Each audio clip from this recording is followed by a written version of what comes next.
이제 구체적으로 하나님을 믿는다는 게 뭔지를 좀 생각해 보도록 하겠습니다. 우리는 우리 인생을 생각할 때 출생부터 죽음까지만 생각을 하는 경향이 있어요. 태어나서 죽을 때까지 요것만 딱 바라보지 않습니까? 근데 성경 전체를 보면 인생을 말할 때 출생부터 죽음까지만 보면 안 되고 그 앞에 뭐부터 봐야 됩니까?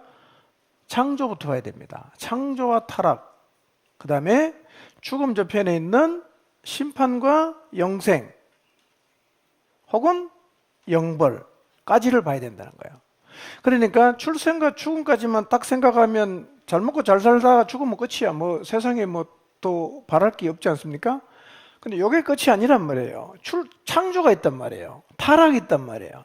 죽음으로 끝나는 게 아니라 죽음 저편에 다시 하나님 만나야 되고 심판과 형벌이 있단 말이에요. 그러니까 이 전체를 놓고 보면 출생과 죽음 사이의 의미가 완전히 달라지는 거예요. 근데 이것만 딱 바라보면 사실은 인생에 있어서 그냥 즐겁게 살고 부자로 살고 편하게 살면 그 끝이지 뭐가 더 필요하겠어요. 이게 다라고 하면. 근데 앞도 있고 뒤도 있단 말이에요. 인생 그리 간단한 게 아니에요. 죽으면 끝 아닙니다, 여러분. 창조부터 시작이 되는 거예요. 그래서 하나님이 인간이 어떻게 이 땅에 존재합니까? 하나님이 창조하셨죠. 창조하셔서 인간이 존재를 하게 되었습니다. 그러니까 예수님을 믿는다는 말은 사실은 창조를 믿어야 됩니다. 왜 창조를 믿는 게 중요하냐면 창조를 안 믿으면 구원이 다 신화입니다. 창조를 안 믿으면. 왜냐하면 하나님이 인간을 창조했고 인간이 하나님을 떠나갔죠. 그게 뭐예요? 그게 죄라 그러잖아. 자, 창조했고 떠나갔어요. 근데 창조를 우리가 이제 없다고 칩시다. 그러면 인간의 죄가 뭐예요? 죄가 없잖아. 죄가 이제 만들어진 거죠? 그럼 죄를 만들어 놓으면 구원의 역사도 다 신화야. 신화. 사실이 아니란 말이야. 그런데 창조가 사실이면, 인간의 타락이 사실이면, 예수 그리스도께서 타락한 인간을 구원하기 위해서 십자가에 죽은 것도 이거는 신화가 아니에요. 사실이란 말이에요. 그러니까 인생을 원할 때 어디부터 시작해야 된다고요? 창조부터 시작해야 됩니다. 심판까지 가야 돼요. 크게 놓고 봐야 됩니다. 그래야 지금 내가 여기서의 의미가 뭘 해야 되는지가 결정이 되게 되어 있습니다. 그래서 그거는 창조와 연관이 있고 타락과 연관이 있죠. 자, 태초에 하나님이 천지를 만드시고 사람을 만드시고 인간이 하나님을 떠나갔죠? 스스로 떠나갔어요. 그걸 우리가 죄라고 말하는데요. 하나님이 인간을 처음 만들 때 이런 질문을 많이 하잖아요. 아이고 왜 죄 짓게 만들어 놓고 또 그렇게 호들갑을 뜨시나. 처음부터 죄를 못 짓게 만들어 놓으면 되지 않냐. 이렇게 말을 하거든요. 여러분 하나님께서 인간은 기계로 안 만들었습니다. 자기 스스로 자유의지를 가지고 선택할 수 있는 존재로 만들었는데 이것은 만물의 영장인 인간을 향한 하나님의 최고의 배려입니다. 죄를 짓게 만든 게 아니라 선택할 수 있게 만들었단 말이에요. 선택할 수 있게 만들었어요. 예. 인간은요, 자유롭게 선택할 수 있는 존재로 만들어졌는데, 그런데 인간이 뭘 선택한 거예요? 예, 하나님을 떠나는 선택을 스스로 했단 말이에요. 그렇게 조작하거나 조정해 놓은 게 아니라 자유롭게 선택할 수 있는데 뭘 선택했어요? 하나님 떠나는 것을 선택했단 말이에요. 인간은요, 순종할 수도 있고 거역할 수도 있고 자기가 선택할 수 있어요. 예, 지금도 여러분도 마찬가지입니다. 만약에 하나님이 강제로 다 믿게 못 하겠어요? 예수님 30까지 안 믿으면 무조건 폐암 걸린다. 누가 안 믿겠어요? 다 믿지. 예? 60에 대해서 안 믿어도 하나님 그런 감리가 안 하죠. 내가 선택할 수 있어요. 그러나 선택의 책임도 내가 지는 거예요. 자, 하나님 우리 그렇게 만들었단 말이에요. 여러분 자녀가 어릴 때 이제 어머니가 이제 아이 방을 다 청소를 해주죠. 근데 아이가 이제 초등학교를 들어갑니다. 엄마가 아이를 불러놓고 이렇게 얘기합니다. 야, 지금까지는 엄마가 네 방 청소 다 해줬지만 이제는 학교 들어가니까 네 방은 네가 청소해라. 이렇게 얘기를 했어요. 그리고 이렇게 말합니다. 엄마 청소하는 거 잘 봤지? 그렇게 하면 돼. 너도 그렇게 청소하고 책장도 정리하고 침대도 잘 정리를 해라. 아이가 이제 엄마에게 말하죠. 알겠어요, 엄마. 제가 그렇게 하겠습니다. 자, 근데 엄마가 아이에게 시킬 때는 이 아이가 자유의지를 가지고 엄마 말을 들을 수도 있고 거역할 수 있다는 걸 알아요, 몰라요? 알죠? 그래서요, 어느 날은 가보면 청소를 잘해놓기도 하고 어느 날은 엉망으로 만들어 놓기도 하죠. 근데 엄마는 그걸 알아요, 몰라요? 알죠? 청소할 수도 있고 안 할 수도 있다. 왜냐하면 아이는 자유의지를 가진 인격자란 말이에요. 하나님 우리를 그렇게 만들었다는 거예요. 죄를 짓게 만든 게 아니라 네 자유다. 네가 선택해서 내 말을 따를 수도 있고 네가 선택해서 네가 원하는 길을 갈 수도 있다 라고 했는데 최초 인간인 아담과 하와는 하나님에게 순종하는 쪽을 선택을 안 했어요. 뭘 선택합니까? 거역하는 쪽을 선택했단 말이에요. 그쪽으로 자유의지를 선택했어요. 그걸 우리가 뭐라고 말하냐면 인간의 타락이다 이렇게 말하는 거예요. 자, 하나님은 선악과를 먹지 말라고 하면서 이렇게 말씀을 하셨어요. 창세기 2장 16절 17절 봅니다. 시작.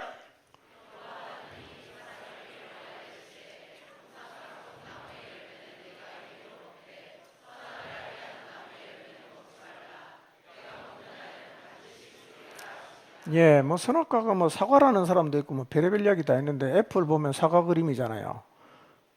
그걸 뭐 선악과를 뭐 생각하고 만들었다 뭐 이런 얘기도 있는데요.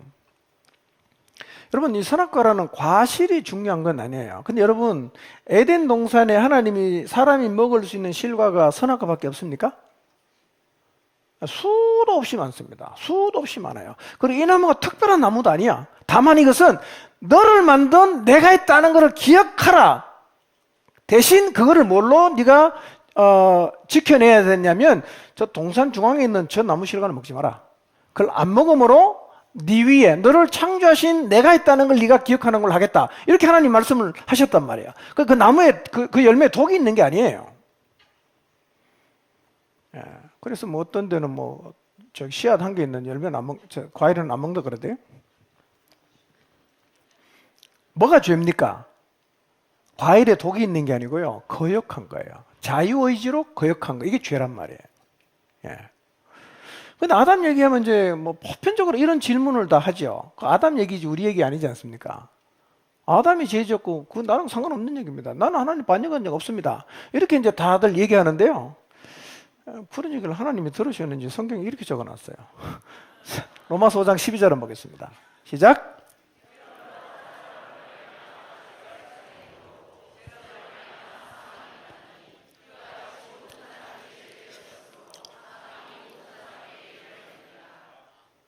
자, 한 사람 아담으로 죄가 들어왔는데 그리고 그 죄 때문에 사망이 왔는데 모든 사람이 죄를 지었다는 거예요. 누구처럼? 아담처럼 죄를 지었다는 거예요. 그건 뭐죠? 자유의지로 하나님을 떠나가는 거예요. 스스로 하나님을 떠나가는 거예요. 모든 사람이 그렇게 했다는 거예요. 여러분 하나님을 떠나가라고 누가 시켰습니까? 다 여러분 자유의지 아닙니까? 나 떠나고 싶다. 그럼 가는 거죠. 나는 하나님께 돌아가겠다. 그 자유죠. 우리에게는 만물의 영장인 인간을 가장 대우해서 허락하신 게 자유의지입니다. 먹도록 만든 게 아니에요. 자기가 선택한 겁니다. 여러분 죄 여러분이 선택하지 누가 시킵니까? 내가 다 선택하는 거죠. 자유의지로 하나님을 거역했어요. 그러면서 그때부터 그의 마음에는 하나님이 없어요. 이걸 뭐라고 말합니까? 그 죄라 그러는 거예요. 하나님 떠나갔어? 그때부터 내 마음에는 하나님 없어요. 그럼 내가 내 마음에 하나님을 없애고 나면 인간은 자기가 하나님이라 그럽니다.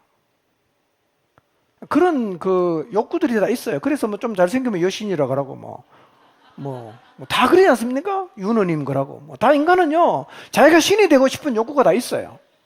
예. 자유의지로 거부한 겁니다, 여러분. 자유의지로.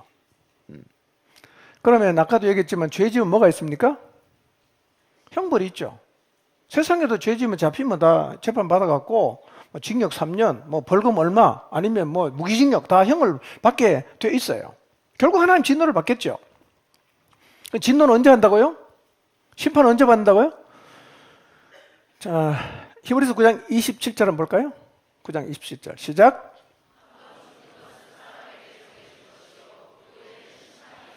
예. 언제 심판받습니까? 죽음의 강을 건너가면. 예. 그러니까 이거는요, 구약 성경에 보면, 제일 오래 산 사람이 있습니다. 누구냐면, 무두셀라입니다. 969세를 살았어요. 근데, 무두셀라가 죽던 해에 노아 홍수가 시작됐어요. 무슨 의미인가? 하나님은 최고로 오래 기다려줬다는 거예요. 머두셀라가 죽던 해에 홍수가 나는데 머두셀라는 인간 중에 제일 오래 살았어요. 우리도 하나님 언제까지 기다려줍니까? 죽을 때까지 기다려줍니다. 죽을 때까지. 근데 문제는 우리가 언제 죽을지 모른다는 거죠. 그러니까 살아있는 인간에게 가장 시급한 게 뭡니까? 구원을 받아야 됩니다. 언제 죽을지 모르니까. 예. 어느 순간 그냥 갈 수 있어요. 그래서 이 땅에 살아있는 모든 인간은 자기가 스스로 자유의지로 하나님을 떠나는 선택을 하고 하나님을 마음에 안 두고 살아갔다면 다시 하나님께로 돌아와서 죽기 전에 하나님께 돌아갈 준비를 해야 됩니다. 이게 제일 시급한 거예요. 자, 죽음의 강을 건널 때 어떤 일이 벌어지냐? 요한계시록 20장 11절부터 15절 한번 볼까요? 이제 심판의 광경을 이렇게 묘사하고 있습니다. 자, 읽어봅니다. 시작.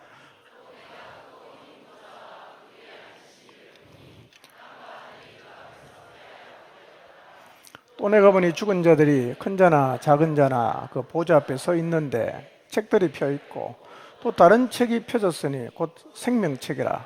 죽은 자들이 자기 행위를 따라 책들에 기록된 대로 심판을 받으니 바다가 그 가운데서 죽은 자들을 내주고 또 사망과 음부도 그 가운데서 죽은 자들을 내주매 각 사람이 자기의 행위대로 심판을 받고 사망과 음부도 불못에 던져지니 이것은 둘째 사망 곧 불못이라. 누구든지 생명책에 기록되지 못한 자는 불못에 던져지리라 그랬어요. 각 사람이 자기 행위대로 심판을 받고 불못에 던져지는데 이게 몇째 사망이라고요? 둘째 사망입니다. 첫째 사망은 언제 합니까? 우리 육신의 생명이 끊어지면 한 번 죽죠. 근데 인간은 한 번 죽는 걸로 끝나는 게 아니라 두 번 죽어요. 한 번 죽으면 다 살려냅니다. 그리고 심판해요. 그리고 두 번째 죽는 게 이게 완전히 죽는 거예요. 영원한 형벌이에요. 이 마지막 심판 장면을 이렇게 설명을 하고 있어요.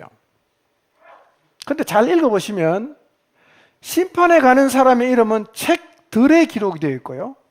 영생을 얻는 사람은 책 한 권밖에 없어요. 무슨 얘기입니까? 영원한 생명으로 가는 사람은 죄의 문제가 해결이 됐기 때문에 이 땅에서 죄 지은 거 안 적어놨어요. 이름만 적어놨어요.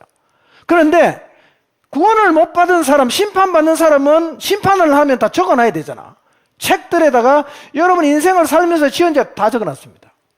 다 적어놨습니다. 책 다 펴갖고 읽으면요 고기 못 듭니다. 스스로 저는 가겠습니다. 그리고 지옥 갑니다. 강제로 떠밀는 게 아니라 책 딱 펴놓으면요 읽어주면 더 이상 말 못합니다. 맞습니다. 맞습니다. 그 지옥 가는 거예요. 자기 스스로 불못으로 갑니다.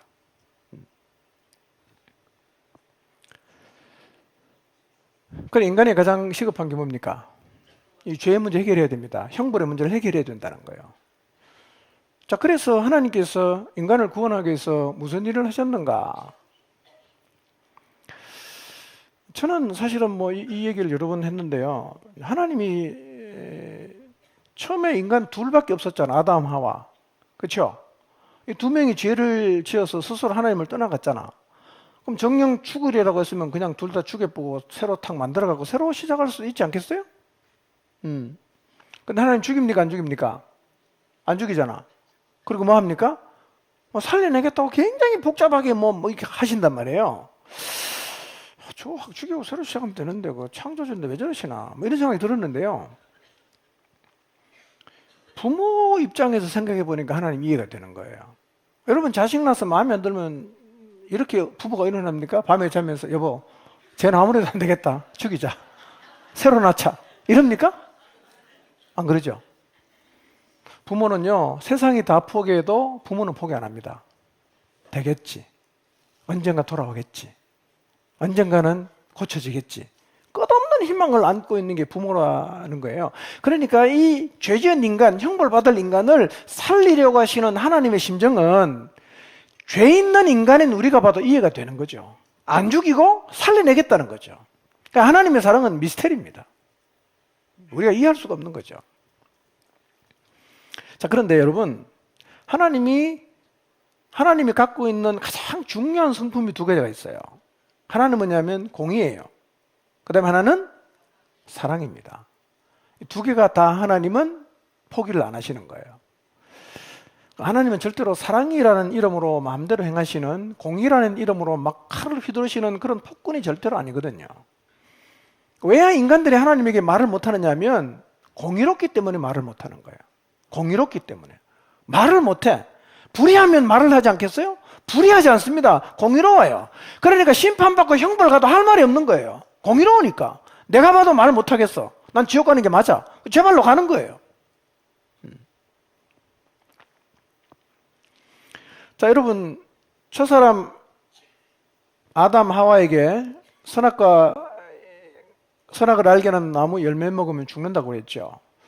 자유의지로 먹었어요. 오늘도 사람들은 다 자유의지를 가지고 하나님 다 떠나갔어요. 하나님 없다 그러고 살아요. 근데 어떻게 해야 됩니까? 죽여야 되죠.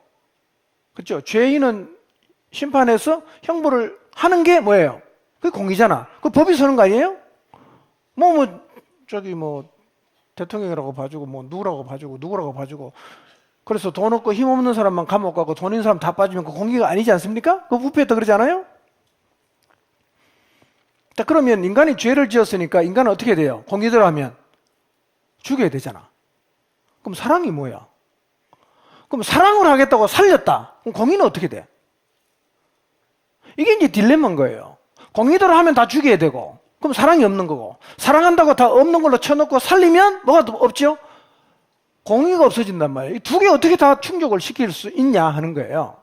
근데 하나님은 두 개를 다 충족시켜야 됩니다. 그래야 형벌받고 지옥 가는 사람이 아무 소리 안 하고 간단 말이에요. 불의하지 않으니까.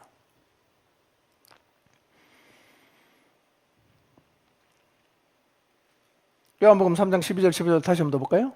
자, 이 얘기는 성경 계속 얘기하는데 한번 읽어봅니다. 시작.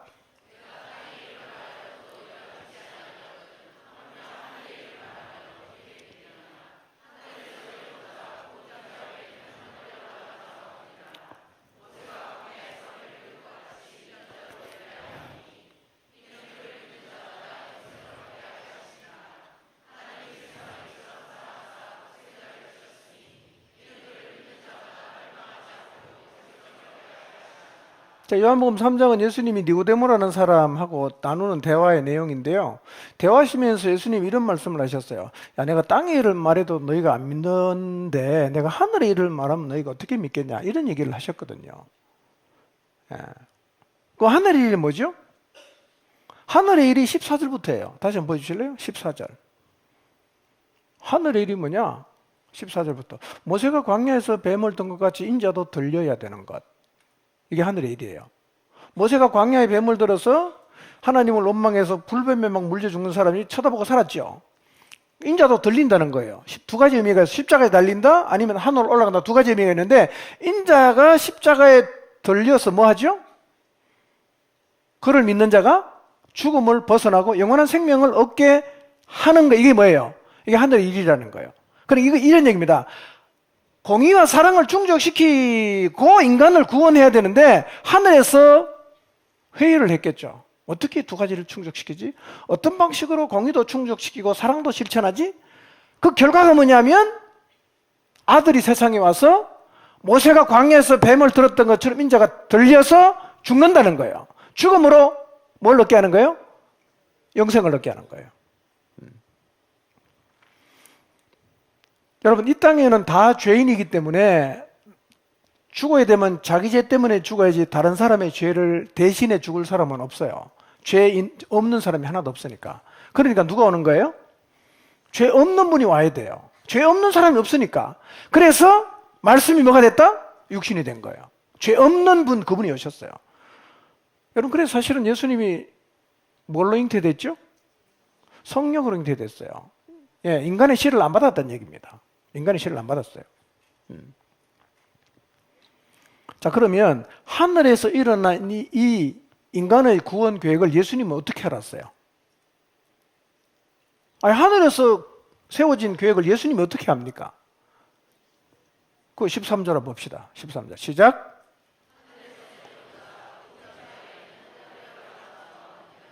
예수님이 어떻게 알아요? 하늘에서 내려왔으니까.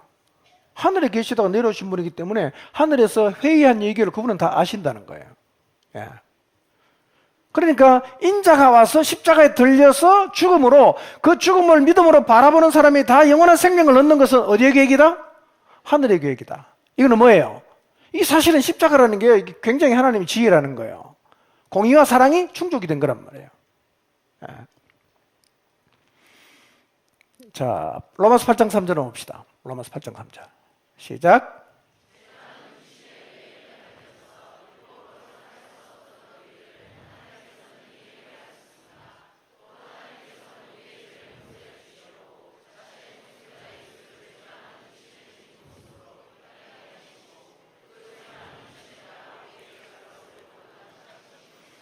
이게 하나님의 지혜입니다.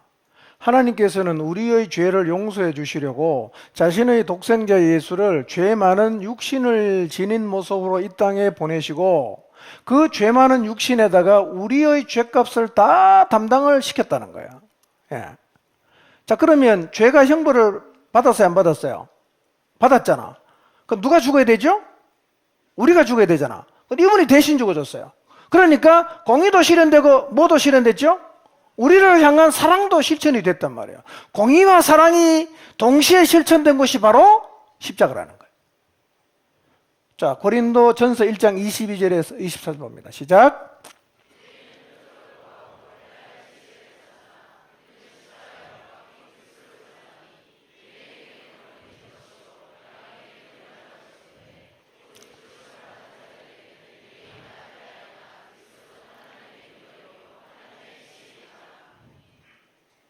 십자가에 못 박힌 그리스도는 하나님의 능력이고 하나님의 지혜다. 왜? 두 개가 동시에 충족이 된 거죠. 공의도 충족이 되고 사랑도 충족이 됐어요. 십자가는 하나님의 지혜다. 사실 놀라운 거예요. 놀라운 거예요. 그러니까 전지전능하신 하나님께서 타락해서 형벌받을 인간을 어떻게 구원하실까 고민하시다가 그분이 계획하시고 이루어낸 구원의 방편이 죄 없는 그분을 이 땅에 보내서 우리 죄를 대신 짊어지고 죽게 하는 거예요. 그리고 그 사실을 믿는 자를 구원하는 것이 하나님의 지혜요, 하나님의 공의요, 하늘의 계획이라는 거예요.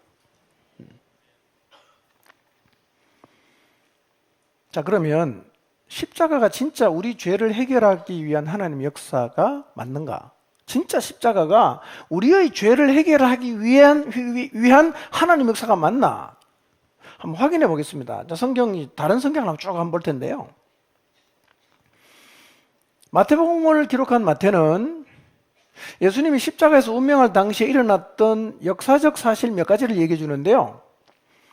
마태복음 21장 45절 한번 볼까요? 시작.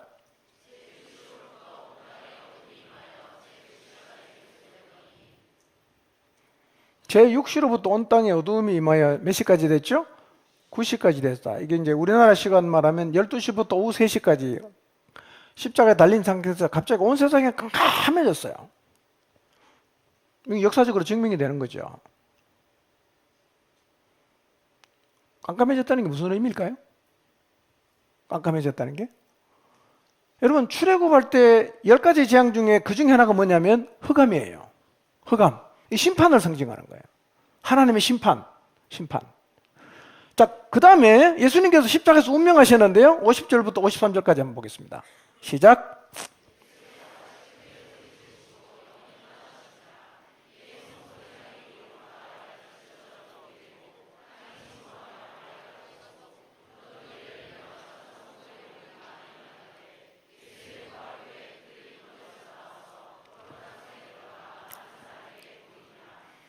자, 이거는 예수님이 운명하셨을 때 일어난 현상인데요. 첫 번째 어떤 현상이 있었죠? 51절 한번 볼까요?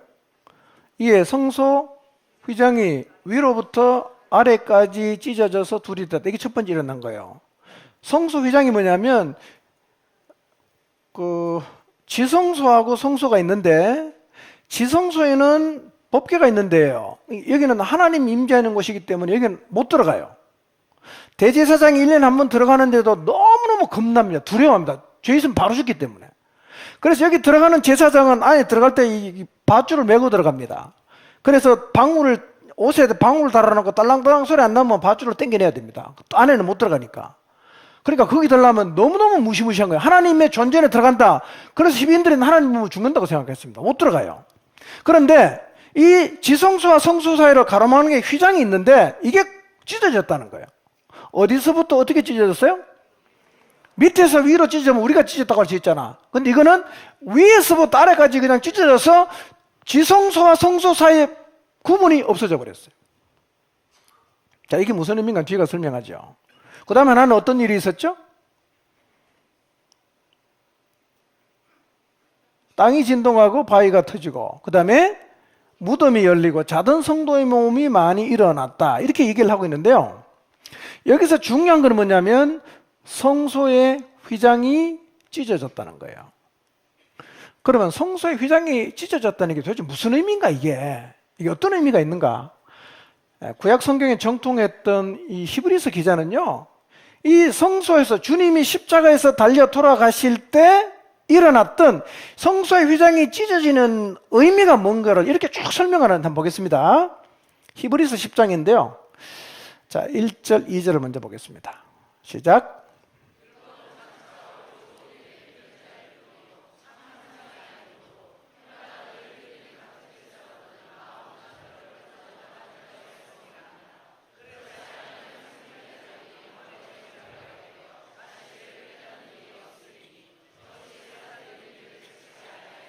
네.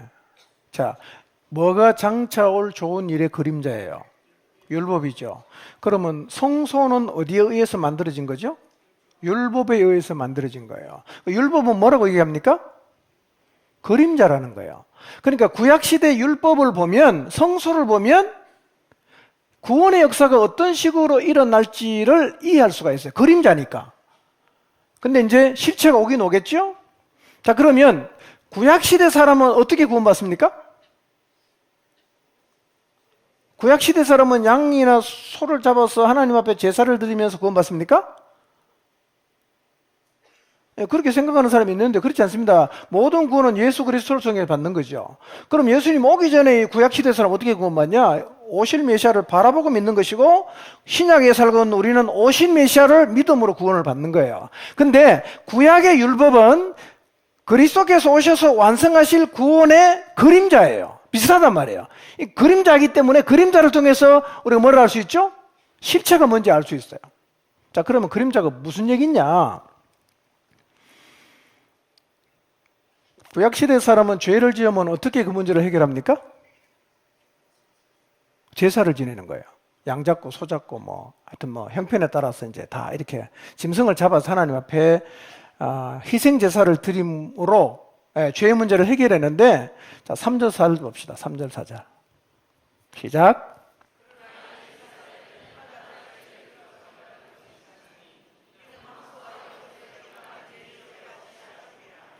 근데 구약 제사의 문제는 뭐냐? 제사를 지르고 나도 죄를 계속해서 기억하게 한단 말이에요. 한 번 지르면 영원한 게 아니고, 죄 지으면 또 그냥 양 잡아야 되고, 또 죄 지으면 또 그냥 하나님 앞에 제사를 해야 되고, 이제 그런 일이 계속 반복을 하기 때문에 4절에 뭐라고 말합니까? 황소나 염소의 피 가지고는 능히 죄를 못 없앤다는 거예요. 계속 죄가 살아있는 거예요. 자, 10장 5절, 6절, 7절 시작.